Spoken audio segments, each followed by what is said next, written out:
네, 저는 한 주간 우리 성도님들 많이 보고 싶었는데 우리 서로 한번 이렇게 인사했으면 좋겠습니다. 보고 싶었습니다.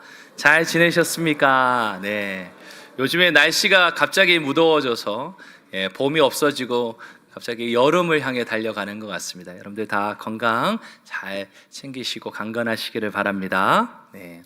우리 옆에 분들한테 한 번만 더 따뜻한 눈빛으로 건강하십시오. 네, 강건하시기 바랍니다. 축복합니다. 네, 감사합니다. 네, 성도 여러분, 태도는 우리의 인생을 결정합니다. 과연 어떤 태도로 사느냐가 중요한 이유는 그것이 바로 인생의 근본적인 차이를 만들기 때문입니다. 아시는 분은 다 아시겠지만 저에게는 아들 하나가 있습니다. 저는 아들에게 학교 성적이나 또는 어떤 일의 결과보다도 더 중요하다고 강조하고 또 강조하는 게 있습니다. 그것은 바로 태도입니다. 태도가 중요하다, 태도가 인생을 결정한다는 말을 저는 참 많이 합니다. 잔소리처럼 합니다, 솔직히.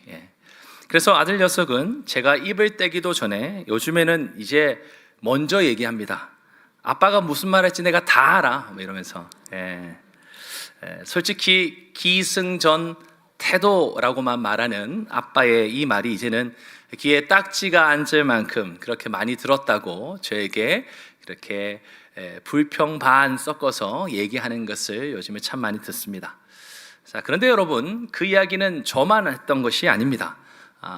제 2차 세계대전 당시에 이 나치 강제 수용소에 3년 동안에 수감되어 있었던 이 유대인이기도 하고 유명한 정신의학자이기도 한 이 빅터 플랭클 박사가 이와 유사한, 제가 얘기한 것과 아주 유사한 이야기를 연구하여서 주장하였습니다. 그는 수용소라고 하는 어찌 보면 최악의 환경 속에서도 끝까지 살아남은 사람들이 있더라는 것을 그는 3년 동안에 수감되어 있던 그 현장에서 보고 확인하였다는 거죠. 그리고 그 사람들의 특징을 연구하였습니다. 자, 그러니까 그 결과 생존의 핵심은 다름이 아니라 삶의 의미를 부여하는 것이라는 걸 그는 알게 됐죠. 다시 말해 어떤 상황과 환경 속에서도 잃어버리지 않아야 할 삶의 태도와 그 생존이 아주 밀접한 관계가 있다는 것을 그는 밝혔습니다. 그래서 이를 바탕으로 그는 로고테라피라고 하는 심리 치료 이론을 그가 확립하여 주장하기도 했죠. 특히 이 빅터 플랭클 박사는요, 살아생전에 이 같은 이야기를 남겼는데 우리 한번 같이 읽어보겠습니다. 시작. 한 인간에게서 모든 것을 빼앗아 갈 수 있지만 한 가지 자유는 빼앗아 갈 수 없다. 바로 어떤 상황에 놓이더라도 삶에 대한 태도만큼은 자신이 선택할 수 있는 자유이다. 네, 굳이 아멘 안 하셔도 됩니다. 네. 근데 저는 이 말씀이 참 저에게도 동감되고 와닿았습니다. 그렇지 않습니까? 인생의 성패는요, 우리가 처한 환경에 달려 있는 것이 아닙니다. 그 환경을 대하는 우리의 태도에 달렸다는 거죠. 그래서 누군가는 태도가 인생의 격을 결정한다라고 말하기도 했습니다. 자, 그런데 여러분, 이 같은 태도에 관한 주제는요, 우리 그리스도인에게 있어서 단순히 긍정적인 사고 또는 마음가짐 정도를 말하는 게 아닙니다. 그 이상을 우리에게 의미해 줍니다. 성도 여러분, 우리 그리스도인에게 있어서 인생 가운데 가장 중요하고 또 가장 결정적인 태도가 있다면 무엇이겠습니까? 한번 마음속에 생각해 보시면 좋겠습니다. 그건 바로 하나님의 말씀을 듣고 반응하는 태도입니다. 사실 우리 그리스도인들의 신앙생활에 있어서 워낙 중요한 것들이 많지만 그 여러 중에서도 하나를 꼽으라고 한다면 믿음이라고 하는 말을 우리는 놓칠 수 없겠죠. 자, 그런데 이 믿음조차도요, 하나님의 말씀을 듣는 것과 매우 밀접한 연관이 있습니다. 우리 로마서 말씀 한번 같이 읽어볼까요? 로마서에 이런 말씀이 있습니다. 시작. 그러므로 믿음은 들음에서 나며 들음은 그리스도의 말씀으로 말미암았느니라. 아멘. 우리 그리스도인에게 있어서 결코 놓칠 수 없는 소중한 것, 그 중에 하나인 이 믿음조차도 하나님의 말씀에 듣는 것과 떼려야 뗄 수 없다는 겁니다. 즉 하나님의 말씀을 듣고 어떻게 반응하느냐가 그리스도인들의 신앙은 물론이고 삶의 너무너무 중요한 부분을 차지한다는 거죠. 자, 그런데 문제는 우리의 이 현실이 결코 녹록지 않다는 겁니다. 우리가 그냥 말씀만 보고 그냥 편안하게 그것만 사랑하면서 살면 딱 좋겠지만 우리의 현실의 삶은 그렇게 평안하지 않습니다. 우리 빅터 프랭클 박사가 나치 강제 수용소에서 겪었던 것과 같은 그런 참혹하고 무시무시한 환경을 우리가 겪고 있지는 않는다 할지라도 우리 모두는, 저와 여러분 모두는 결코 만만치 않은 일상을 살아가고 있습니다. 아니, 살아내고 있습니다. 결코 우리의 삶이 평온하고 잔잔한 호수와 같지 않다는 것은 두말할 필요가 없습니다. 그래서 오히려 하나님의 말씀을 듣고 그 말씀대로 살아가려고 하는 우리의 삶의 현장은 폭풍과 치는 거친 파도와 같습니다. 문제가 없는 날이 없고 믿음의 힘이 필요하지 않는 순간이 결코 없죠. 세상의 거센 파도, 유혹의 바람, 고난의 천둥 번개가 끊임없이 우리를 덮칩니다. 그럼에도 불구하고 이 사나운 바다 같은 인생에서 침몰하지 않고 유일하게 그 목적지를 향해서 갈 수 있는 길은 무엇입니까? 바로 하나님의 말씀을 듣고 그 말씀에 어떤 태도를 가지느냐, 어떤 태도로 반응하느냐에 달려 있다는 겁니다. 그런 점에서 오늘 이 말씀을 통해서 우리가 인생에서 가장 중요한 태도를 어떻게 만들어 갈지, 또한 우리의 내면을 어떻게 정말 가꾸어 갈지,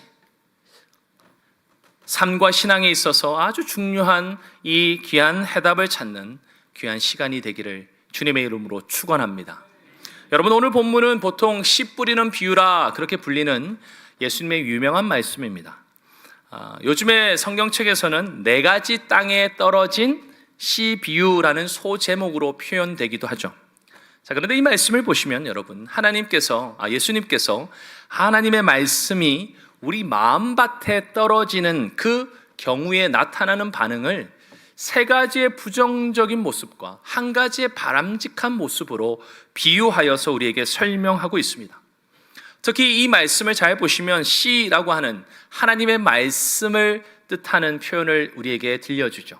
자, 그런데 여러분, 씨앗, 이 씨는요, 그냥 어떤 아무런 의미 없는 물체가 아닙니다. 그 안에는 뭐가 있습니까? 생명이 있죠. 그래서 씨앗을 왜 하나님의 말씀으로 비유했냐면, 하나님의 말씀은 그냥 가만히 있는 무생물이 아니라 그 안에 생명을 담고 있는 하나님의 말씀을 잘 나타내 주기 때문입니다. 여러분, 그렇다면 이 씨로 상징되는 하나님의 말씀이 땅으로 또는 밭으로 비유되는 우리의 마음에 떨어질 때 나타나는 그런 모습이 분명히 있다는 거죠. 자, 먼저 3가지 부정적인 얘기를 예수님은 먼저 하십니다. 첫 번째가 씨가 길가에 뿌려진 경우죠. 여러분, 당시 유대인들의 밭 사이에는요, 사람이 다니는 그런 단단한 길들이 있었습니다. 우리는 보통 밭들이 계속 연결되어 있긴 하지만 이 유대인 사람들은 마을과 마을 사이를 잇는 이런 길들이 있었는데, 그 길들이 그 동네에 밭을 가로질러서 있는 경우가 많았습니다. 아주 빈번했다는 거죠. 그러니까 밭에 씨를 뿌리지만 그것을 가로질러 지나가는 길가에도 씨앗들이 뿌려지게 된다는 거죠. 자, 그러면 여러분, 흙인 그 밭에 뿌려지면 이 씨앗이 뿌리를 내릴 수 있겠지만 그냥 단단한 그 길가에 뿌려지면 어떻게 될까요? 뿌리를 내리고 자라기도 전에 그 씨앗을 새가 좋은 먹잇감으로 냅다 먹어버린다고 성경은 말하고 있습니다. 특별히 이 비유를 해설하는 내용을 잘 보면 15절에 이 씨를 먹는 새들을 바로 사탄이라고 예수님은 분명히 풀이해 주고 계십니다. 성도 여러분, 솔직히 오늘 여러 말씀 중에서도 이 경우를 우리는 아주 세심하게 들어야 합니다. 왜냐하면 하나님의 말씀이 우리의 마음밭에 뿌려지더라도 그게 딱딱한 길가에 떨어진 것처럼 되어버리면 시간이 흐르고 자연스럽게 씨앗이 뿌리를 내려서 무언가 일이 벌어지는 게 아니라 그냥 그대로 아무런 변화도 없이 그냥 끝나고 말기 때문입니다. 우리는 자칫하면 말씀을 열심히 들으면 내 안에 뭔가가 변화가 있을 거라고 우리는 착각합니다. 내가 길가에 떨어진 마음 바친 경우는 그런 일이 죽었다 깨어나도 벌어지지 않는다. 주님이 우리에게 말씀하신다는 얘기예요. 새가 와서, 특별히 사탄이 와서 그 말씀을 먹어치워버리기 때문에 내 마음밭에 이미 뿌려진 그 말씀이 어떠한 생명의 작용을 행하기도 전에 다 사라져버린다는 거예요. 내 마음밭이 그렇게 단단한 길가와 같이 굳어진 상태라면 아무런 생명의 작용이 일어나지 않는다. 주님은 선포하고 계십니다. 그런 점에서 우리가 여기 예배당에 와서 앉아있긴 하지만 하나님의 말씀인 이 씨를 잘 받을 수 있는 그런 부드럽게 규경된 밭과 같이 그 씨앗이 뿌리를 낼 수 있는 그런 흙과 같은 모습이 되어 있지 않으면, 다시 말해 그냥 단단한 길가에 던져진 꼴이 되어버리면 우리 마음에 하나님의 말씀이 생명의 싹을 절대 틔우지 않는다고 우리에게 말씀하십니다. 사실 여러분, 예배당에 와 있으면서도 정작 우리의 마음은 저 딴 곳에 가 있을 때가 얼마나 많습니까? 금요일에 샀던 주식이 내 마음에 왔다 갔다 합니다. 월요일에 얘가 오를까 말까 내 마음속에 오늘 이 주일날 간절히 기도하는 제목일지도 모릅니다. 또 친구들과 가족들과 놀거리 먹을거리에 정신이 팔려서 그렇게 지낼 것들만 마음속에 가득할 수 있습니다. 아니, 물론 가족들하고 또 친구들하고 보내는 것이 죄가 아닙니다. 나쁜 것이 아니죠. 그러나 이 귀한 말씀을 받는 시간에 그것이 나를 사로잡고 있을 수 있죠. 또한 휴대폰을 보면서 온갖 쓸데없는, 사실은 우리의 삶에 진짜 도움도 되지 않는 신변잡기적인 재미에 온통 빠져 있게 된다면 아무리 설교하는 현장에 와 앉아 있어도 하나님의 말씀을 내가 듣고 있는 것 같아도 그 말씀의 생명이 우리의 영혼, 우리의 마음속에 아무런 작용을 하지 않는다는 겁니다. 왜냐하면 사탄이 와서 그것을 냅다 먹어 가버리고 내 마음을 딱딱한, 그래서 씨앗 없어서 아무 일도 벌어지지 않는 형태로 그대로 내버려 두게 만들기 때문이라는 거죠. 어떤 점에서 설교 시간에 의지적으로 깨어있으려 하지 않고 마음 먹고 자려는 분이 간혹 있습니다. 우리 교회 말고. 그런 분들은 어찌 보면 이런 길가에 떨어진 씨앗과도 같을 수 있습니다. 물론 제가 여러분들을 잠재우면 저의 잘못입니다. 그것은 저의 잘못이 되지만, 그런 점에서 말씀을 내가 하나님 앞에 딱딱한 길가와 같이 전혀 심어내지 못하는 그런 모습이 되어서는 안 된다고 주님은 말씀하신다는 거예요. 하나님의 말씀이 내 마음, 내 내면의 밭에 심겨지지도 못하도록 방치해 두면 하나님의 말씀이 내 삶의 생명의 역사로 작용하지 않는다는 것을 우리에게 보여줍니다. 그러니까 매주 교회 예배당에 나와서 앉아 있지만, 또는 온라인으로 예배 영상, 설교 영상은 틀어놓고 있지만 정작 마음은 딴 데가 있고 말씀의 씨앗이 우리를 변화시키지도 못한 채 영적으로 딱딱해 버릴 수 있다는 것을 주님은 우리에게 경고해 주신다는 거예요. 하나님의 말씀에 전혀 반응하지 않는 영적인 그러한 완고함에 누구나 빠질 수 있다는 겁니다. 오늘 본문의 말씀은요, 그 바닷가에 있던 큰 물이 세상 사람들에게도 말하고 계셨지만 주님은 이 설명들을 12 제자와 더불어서 그 곁에 있었던 제자들에게 주님은 말씀하고 계심을 우리는 놓쳐서는 안 됩니다. 세상에 믿지 않는 사람에게 말하고 있는 말이 아니라는 거예요. 이처럼 영적으로 우리가 완고해서 마음이 길가밭처럼 딱딱해져 씨앗이 심겨지지도 않는다면 누구나 예외 없이 하나님과 무관하게 살 수밖에 없습니다.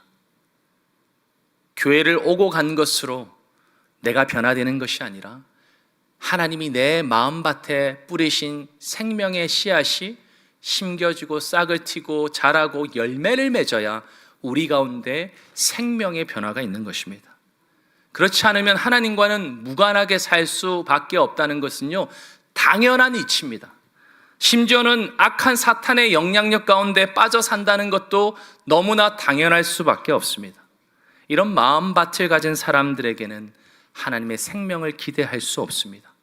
오히려 그 마음과 그 인생과 영혼이 황폐하게 되는데 그저 쉽게 노출되어 있을 뿐이라는 거죠. 두 번째로 돌밭에 뿌려진 경우가 있습니다. 오늘 본문 5절에 보면 그 돌밭의 특징을 흙이 얕다라고 말해주고 있습니다. 그러니까 겉으로는 흙이 덮여 있는 것 같아요. 그러나 씨가 금방 싹 틔우는 것 같아요. 하지만 해가 나서 쨍쨍 뜨거운 햇빛이 내리쬐면 얕은 흙으로 덮인 그 돌밭은요, 그 흙에 머금고 있던 습기가 순식간에 증발해 버리고 만다는 겁니다. 우리가 지내는 18도, 20도, 20몇 도 정도 우리가 덥다, 요즘에 특히 그런 느낌 많이 느끼시잖아요. 그 정도의 날씨를 말하는 게 아닙니다. 이 팔레스타인 지역은 기본적으로 50도, 60도 가는 그런 뜨거운 떼약볕 속에 있습니다. 그러니까 얕은 그냥 물 조금 머금고 있는 얕은 흙은요, 금세 말라버립니다. 특별히 우리는 잘 알지 못하지만 그 팔레스타인 지역의 밭은요, 특별히 이 돌밭은 석회암 위에 흙이 얕게 뿌려져 있는 땅들이 꽤 적지 않게 있다고 합니다.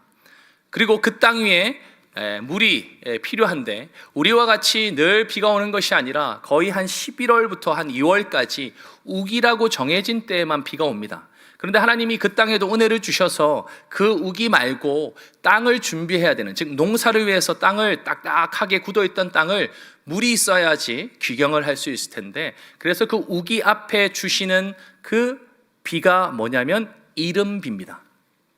그리고 결실을 맺고 수수하기 전에 더 풍성하게 물을 먹고 그 곡식들이 꽉 찰 수 있도록 주시는 비가 언제죠? 우기 다음에 오는 늦은 비죠. 특별히 오늘 이 말씀의 비유를 보시면 11월쯤에 이 땅을 귀경하기 위해서 하나님이 이른 비를 충분히 주셔서 아마 메마른 땅이 물을 먹고 있었던 것 같습니다. 그리고 씨를 파종한 것이겠죠.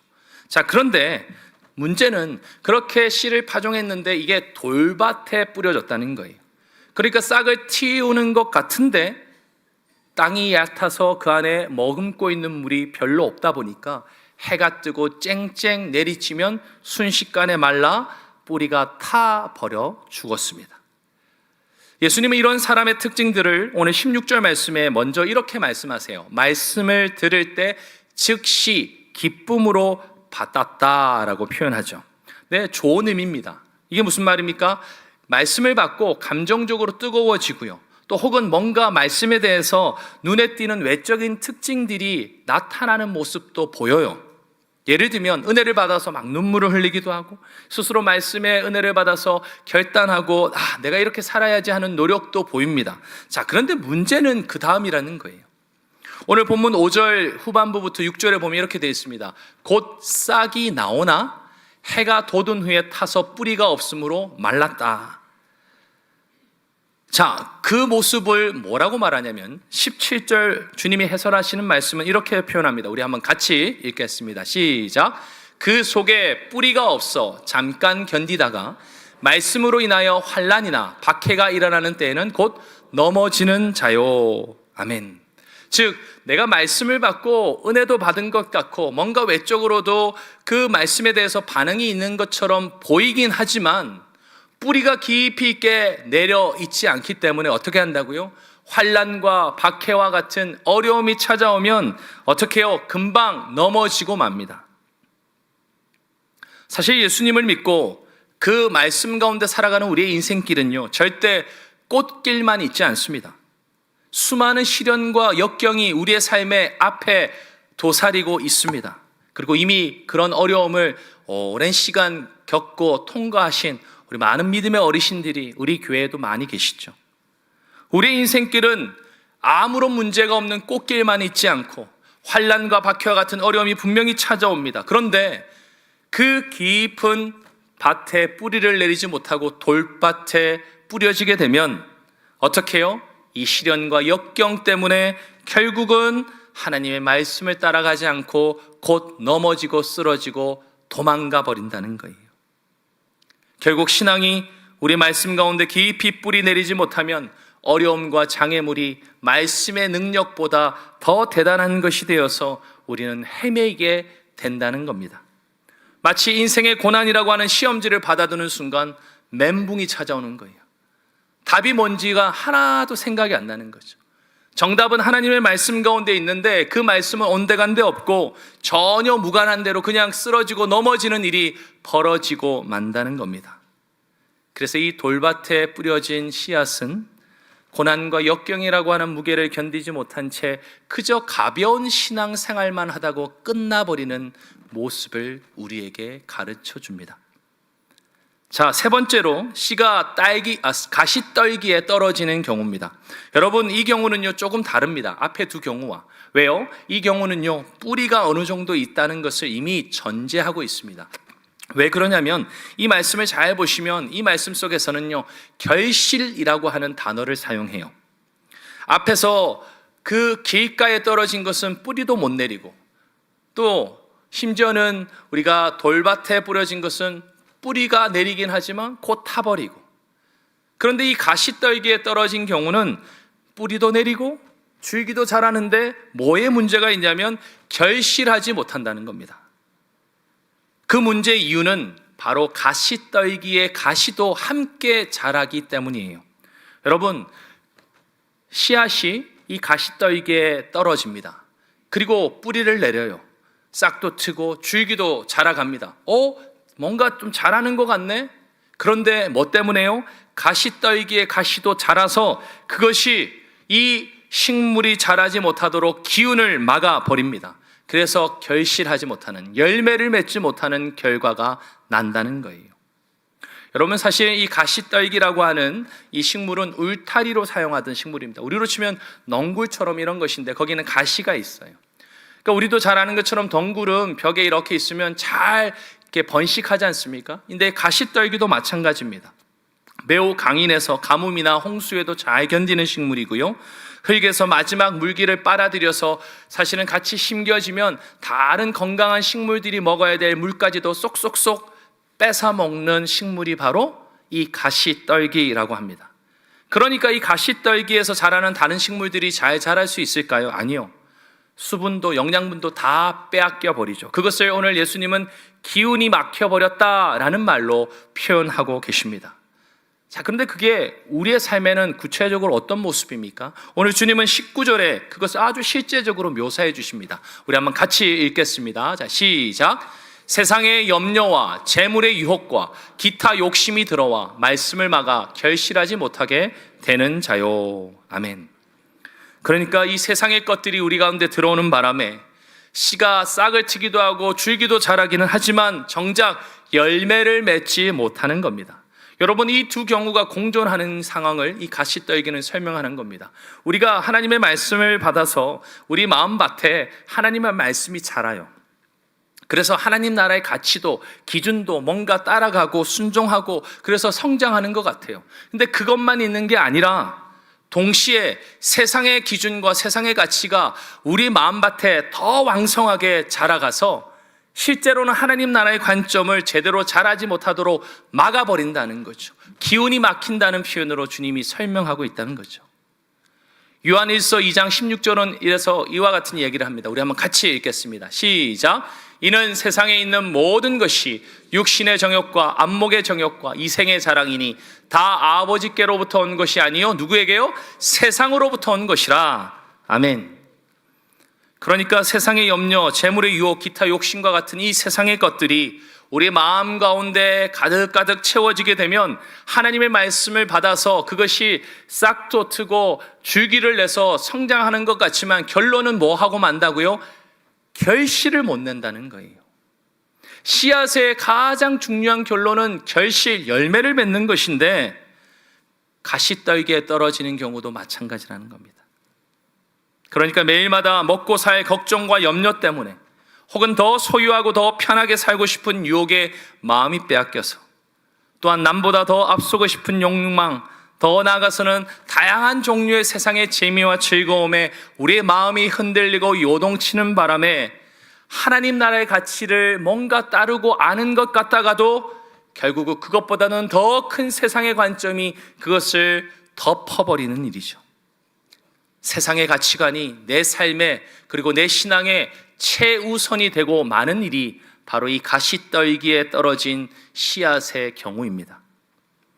그러니까 하나님의 말씀은 알죠, 들었죠. 그래서 잘하는 것처럼 보이죠. 하지만 정작 어떻게 해요? 하나님의 그 나라의 가치와 기준은 내 삶의 후순위가 되어 있습니다. 세상의 것이 더 앞서 있죠. 그러다 보면 열매가 없습니다. 그리고 입만 무성한 삶이 되고 만다는 거죠. 따라서 이 같은 세 종류의 마음밭을 가지고 우리가 살아가면요, 아무리 많은 시간 동안에 하나님의 말씀을 듣고 살아도 정작 하나님이 원하시는 열매를 하나도 맺지 못한 채 우리는 끝나버리고 맙니다. 그러므로 예수님께서는 오늘 이 세 가지의 부정적인 이 마음밭의 모습을 통해서 우리에게 경고하고 계시는 거예요. 우리 자신의 마음과 내면이 과연 어떠하냐 물어보시는 거란 말이죠. 앞서서도 말씀드린 것처럼 바닷가의 큰 무리들에게 말씀하시긴 했지만 결국 이 비유의 이유, 그 내용을 알려주는 대상은 누구라고요? 예수님의 제자들. 세상 사람들이 아니라 주님의 제자들에게 주님은 이 이야기를 들려주시면서 저와 여러분에게 묻습니다. 과연 우리의 마음은 지금 어떤 상태입니까? 하나님의 말씀과 그분의 귀한 생명의 그 씨앗되는 말씀에 우리는 어떤 반응과 태도를 가지고 있습니까? 혹시 이 자리에서 설교를 통해 하나님의 말씀을 듣고 있는 우리의 내면이 길가에 떨어지거나 흙이 얕은 돌밭에 떨어진 상태는 아닙니까? 혹은 뿌리도 내리고 또 줄기가 나서 성장하는 것 같지만 정작 가시떨기처럼 열매는 하나도 없는 상황은 아닙니까? 예수님께서는 이 같은 비유의 말씀을 제자들에게 하셨음을 우리는 꼭 기억해야 합니다. 그래서 주님이 바라시는 게 뭡니까? 우리의 내면에 이 같은 땅, 이 주님이 원하지 않는 땅이 되어버리면 하나님의 말씀을 열매 맺을 수도 없고 제자다운 삶을 살 수도 없다고 우리에게 강력하게 가르쳐주고 계십니다. 그래서 결국은 주님이요, 그러한 밭 아니라 우리에게 또 다른 주님이 가르쳐주고 싶은 바람직한 이 한 가지 마음밭이 되기를 원하신다는 거죠. 바로 좋은 땅, 그 좋은 땅의 마음밭이 되어서 주님은 많은 열매를 맺기를 원하신다는 겁니다. 예수님께서 당신의 제자들이 그 좋은 땅에 해당하는 마음밭이 되어서 30배, 60배, 100배 열매를 맺길 주님은 간절히 바라셨습니다. 그리고 저 또한 우리 청량의 모든 권속들이 저와 더불어 그러한 많은 열매를 맺기를 주님의 이름으로 축원합니다. 그것이 우리의 인생의 가장 중요한 태도라고 주님은 가르쳐 주신다는 거예요. 자, 그렇다면 과연 이 좋은 땅에 떨어진 경우는 어떤 모습일까요? 오늘 8절 말씀 우리 한번 같이 읽어보겠습니다. 시작. 더러는 좋은 땅에 떨어짐에 자라 무성하여 결실하였으니 30배나 60배나 100배가 되었느니라 하시고. 아멘. 오늘 그런데 이 뜻이 무슨 의미인지를 알기 위해서는요, 주님이 풀어주신 20절 말씀을 보아야 합니다. 우리 20절 말씀 한번 같이 읽겠습니다. 시작. 좋은 땅에 뿌려졌다는 것은 곧 말씀을 듣고 받아 30배나 60배나 100배 결실을 하는 자니라. 아멘. 우리는 이것을 추상적으로 생각하고 끝내버릴 위험이 큽니다. 왜요? 20절 말씀을 제대로 이해하지 못하면요. 오늘 주님은 좋은 땅에 씨가 뿌려진 경우를 뭐라고 말씀하시냐면 하나님의 말씀을 듣고 받아 결실하는 것이다 라고 말씀하신다는 거예요. 중요한 것은 말씀을 듣고 받는 겁니다. 그러면 열매가 생겨요. 자, 그러면 여기서 듣고 받는다고 할 때 이 받는다는 단어는요, 파라테콘다이라고 하는 이 헬라어를 씁니다. 이게 뭐냐면 그냥 누가 주면 아이고 감사해요 하고 수동적으로 어쩔 수 없이 받거나 무턱대고 받는 그런 모습이 아니에요. 여기서 받는다는 이 단어 파라테콘다이라고 하는 이 단어는 적극적으로 자기가 능동적으로 그것을 받아서 수용하고 간직한다는 뜻을 가지고 있는 단어입니다. 그러니까 하나님의 말씀을 자신의 인생의 최고의 가장 소중한 가치이자 의미로 적극적으로 그것을 받아 내 삶에 이것만큼 중요한 게 없어 라고 살아가는 삶의 태도와 모습이라는 겁니다. 그것이 바로 말씀을 듣고 받는다는 뜻이라는 거죠. 따라서 좋은 땅의 모습이란 하나님의 말씀 앞에 자신의 삶과 그 존재 전체를 내어드리는 전적인 순종으로 반응하는 삶인 줄 믿습니다. 그러면 어떻게 해요? 이 말씀이라고 하는 하나님의 생명의 씨앗은 결실을 맺게 된다는 거죠. 앞서 길가에 떨어지고 돌밭에 떨어지고 가시떨기에 떨어졌을 때는 결코 열매를 맺을 수 없었지만, 좋은 땅에 떨어지면, 하나님의 말씀을 듣고 받는 그 좋은 땅에만 떨어지면 하나님께서 열매를 맺어 주실 줄 믿습니다. 그래서 여러분, 중요한 것은 좋은 땅이 되는 거예요.